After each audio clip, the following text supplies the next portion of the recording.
vos passions automobiles. Tout d'abord, Le Mans est souvent décrit comme une légende vivante. Comment transmettons cet héritage aux nouvelles générations? Alors on transmet cet héritage en leur faisant découvrir d'abord le patrimoine que sont les 24 heures du Mans et en leur faisant découvrir la partie à la course, donc la partie sportive, toute l'histoire de ces héros, ces pilotes, ces marques qui ont marqué toute l'histoire du Mans, tous ces grands duels qu'on a pu connaître dans le passé. Ça c'est le premier point. Le deuxième point c'est de montrer l'innovation, tout ce que la course automobile et notamment les 24 heures du Mans. Parce que l'ADN des 24 heures du Mans, c'était vraiment au départ, ça a été créé pour que les constructeurs puissent montrer leur technologie, montrer la fiabilité de leur technologie. Qu'est-ce qu'il y a de mieux que de rouler pendant 24 heures sur une route qui est fermée, mais qui est ouverte au public le reste de l'année, par tous les temps. Il peut pleuvoir à un bout et pas à l'autre bout, donc c'est un laboratoire exceptionnel. Et donc ça, c'est vraiment un côté extrêmement important pour montrer l'intérêt du sport automobile. Le sport automobile, c'est pas juste des gens qui roulent sur un circuit. Il y a toute l'innovation derrière qui est importante pour la route de place. Bien, merci. Pensez-vous que l'âge d'or de l'endurance que nous vivons actuellement peut encore grandir? Bah, écoutez, c'est notre objectif en tout cas. Grandir, je ne sais pas, en tout cas, le garder au niveau où il est au minimum. Mais oui, il y a un bel engouement, il y a des constructeurs, il y a Genesis qui arrive cette année, l'année prochaine, McLaren et Ford, peut-être des gens qui viennent de l'Est, qui viendront bientôt. Et oui, voilà, on va continuer à garder cet esprit, on va continuer à garder ce règlement qui est très attractif, qui permet aux constructeurs notamment de montrer travailler leur image, et puis garder cette expérience spectateur, parce que Le Mans c'est aussi avant tout une expérience pour le spectateur. On vient au Mans une semaine, 3 jours en famille avec les amis, et pendant qu'on est au Mans, il y a le temps ça s'arrête. Tout le monde se parle, tout le monde communique, il n'y a plus de classe sociale, tout le monde est autour de la passion et ça c'est quelque chose qu'il faut absolument garder. C'est vrai. Quel constructeur ou période historique vous ont personnellement marqué? Beaucoup, mais moi, mes premières 24 heures c'est en 1966 et c'est Ford. Donc c'est mes premiers souvenirs.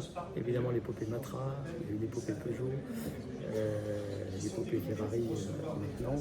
Et puis il y a une voiture que j'ai adorée, qui était un peu le début de premiers ailerons, c'était la Chaparral.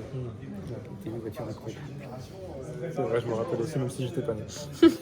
Que représente pour vous l'ouverture du musée M24 dans l'histoire des 24 heures du Mans? Et je pense que c'est une étape importante.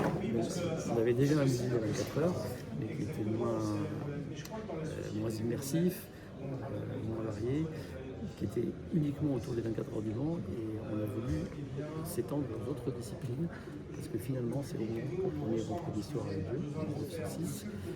Le Mans c'est un peu la capitale du sport automobile, et c'était important aujourd'hui de s'ouvrir à toutes les disciplines du sport auto. Il y a la F1, il y a l'IndyCar, il y a le rallycross, il y a le rallye, et de transmettre cette passion à toutes les générations.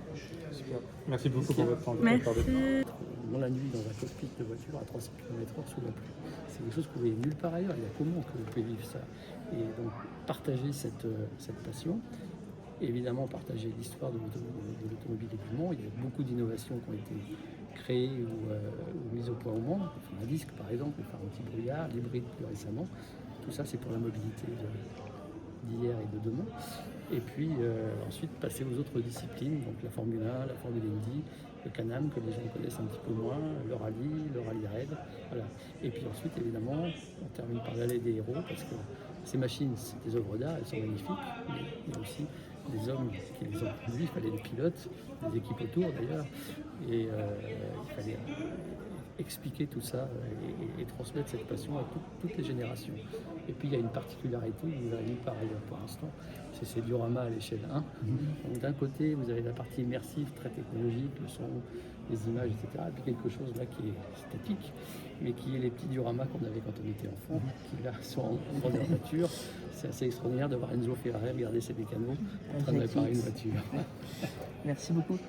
Pierre-Michel Duforest pour Autoledo, on sent une émotion forcément qui est liée à cette inauguration, avec en plus pas mal de beau monde qui a fait le déplacement, et c'est la conclusion de 11 mois de travail acharné. Oui, 11 mois de travail acharné. Alors, ça a été un projet compliqué parce que on est à côté de l'aéroport et on est dans le cône d'envol de l'aéroport.